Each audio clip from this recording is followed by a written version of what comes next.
Hello all, welcome back to our channel, Nenu Me Cinema Ticket. Manashankar Varaprasad movie review. ఒక flop తర్వాత megastar Chiranjeevi garu తిరిగి వస్తున్న cinema కావడంతో boss bounce back అయ్యాడా లేదా అనే క్యూరియాసిటీ కూడా ఉంది. మరి ఈ ప్రశ్నలకు సమాధానం ఏంటో ఇప్పుడు చూద్దాం. పాజిటివ్స్. చిరంజీవి గారు. ఈ సినిమాకి బిగ్గెస్ట్ ప్లస్ చిరంజీవి గారే. సినిమా మొత్తాన్ని సింగిల్ హ్యాండెడ్ గా నడిపించారు.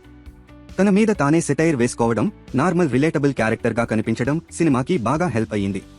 అనిల్ రవిపూడి గారికి పూర్తిగా సరెండర్ అయ్యి నటించినట్టు స్పష్టంగా కనిపిస్తుంది. First half comedy. First half లో కొన్ని సీన్స్ నవ్విస్తాయి.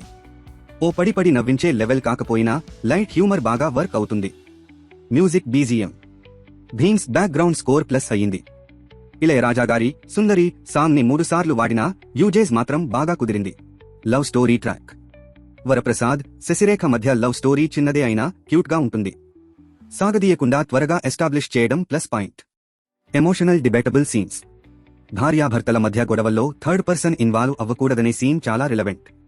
మహిళా సెక్షన్స్ మిస్యూజ్ గురించి వచ్చే పార్టీలో సీన్ డిబేటబుల్ అయినా పాయింట్ ఆఫ్ డిస్కషన్ అవుతుంది. వెంకటేష్ క్యామియో అంత గ్రాండ్ కాకపోయినా డిఫరెంట్ స్టైల్లో ఉంది.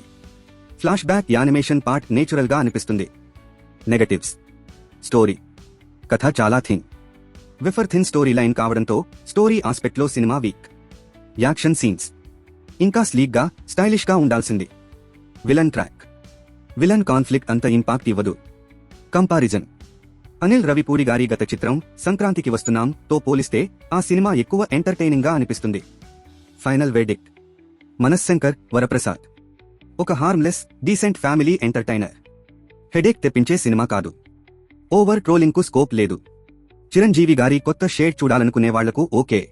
ఇంకా ఇలాంటి ఇంట్రెస్టింగ్ మూవీ రివ్యూల కోసం మా ఛానల్ను సబ్స్క్రైబ్ చేయండి.